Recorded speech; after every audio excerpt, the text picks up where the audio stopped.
Okay, so this morning I'm going to show you a magic trick that I like to call the Prodigal Son. It also has another name, the Forgiving Father. And with this magic trick, it has two very important features that you can't tell at the very beginning, but two very important features that tie in with today's gospel. The two features are that this magic trick can be repeated over and over and over again. And the second aspect of this trick is that the magic happens before you think it does.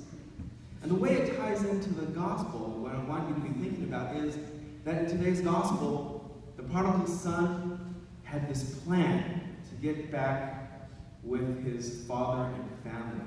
And so he had rehearsed this wonderful apology that he was all set to present to his father. But if you notice in the story, in the gospel, in this parable, he doesn't get a chance to finish his apology because his father embraces him and forgives him even before he was able to say a single word. And he threw a party for him and welcomed him back. So, I want you to remember that aspect of the gospel as you see this, and later on, I'm going to show you how this trick is done so you can practice the parable of the prodigal son or the forgiving father at home. Okay, so I have this deck of cards. They're unlike a regular deck, but if Noah, Mrs. Shigeta, if you could show everyone kind of that they all have different pictures. And if you guys can mix them up right now, go ahead and shuffle them. What I'm going to do is I'm going to take a look at one of the piles, the fourth card from the top, and make a prediction of what the fourth card on the top is for the other card. So, I can have your cards. So what they're going to be doing is, with their pile, they're going to count down 4 from the top by going 1, 2, 3. And then this card, the fourth card, which is Christopher the cook. Hopefully, I would have guessed, bless you, Christopher the cook, okay? Does that make sense? I'm going to guess what the fourth card from the top is. Got that? Got it? Okay. So, you take those cards. Don't shuffle them now. Take those cards. And Noah, do me a favor. Let me see the fourth card from the top. Don't show anybody else, just me. Okay. All right, put that back. All right, I think that card, fourth from the top, is going to be a moo cow. 1, 2, 3, and what is it? It's a moo cow. What's a cow? It's a cow. All right. All right. Let's see if this can work again. I'm going to mix them up. Now we're going to try no. All right. You can show me the fourth card from the top. Just me. All right. Thank you. And I think the fourth card from the top there is Addison the athlete. 1, 2, 3, and Addison the athlete. all right.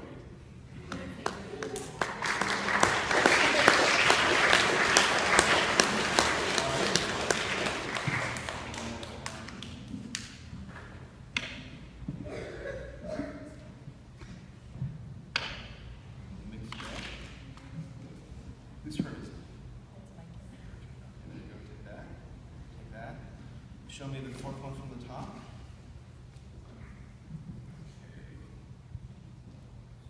All right.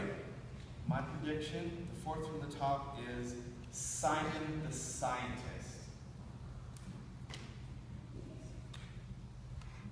Yes, Simon the Scientist.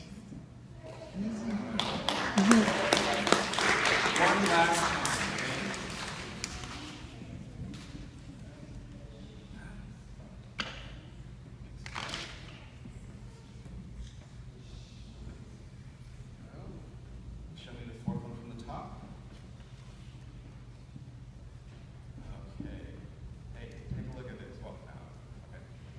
my prediction, it's going to be Nemo the clownfish. 2, 3.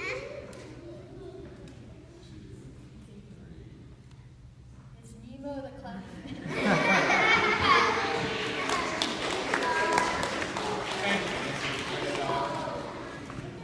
Now again, like I said, the thing about this magic trick is that you can do it over and over and over again. And the second part about this trick is that the magic happens before you might think it actually happens. I'm sure some of you might have already guessed how this trick works. But if you haven't guessed, what happens is when I'm looking at Noah's fourth card, I'm remembering it because then when I'm looking at Mrs. Shigeru's first card, I remembered what his fourth card was, and that's the card I say is on the top of his deck. Does that make sense? So I'm just keeping track of the other card and making the prediction for the next one. But I saw the clownfish when I was looking before that prediction. Make sense now? I'll tell you later.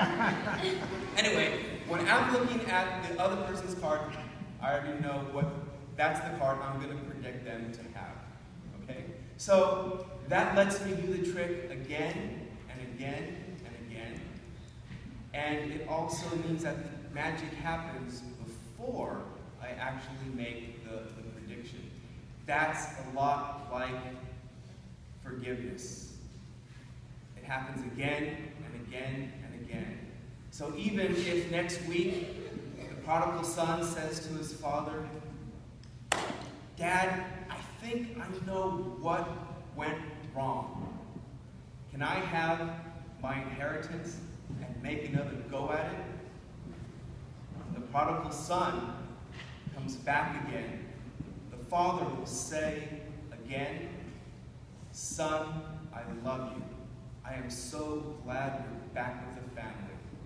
Please know that there's nothing you can say, there's nothing you can do that will make me ever turn away from you." And that happens even before we have the chance to confess. Love, grace, forgiveness is a thing that happens again and again and again. And it's amazing, and it happens even before we realize it and say the right words or know what we're supposed to do. So I'm going to invite my volunteers to share how they know when they've been forgiven. When I ask God to forgive my sins, I know that God has forgiven me when I'm given new opportunities to better myself. Thank you.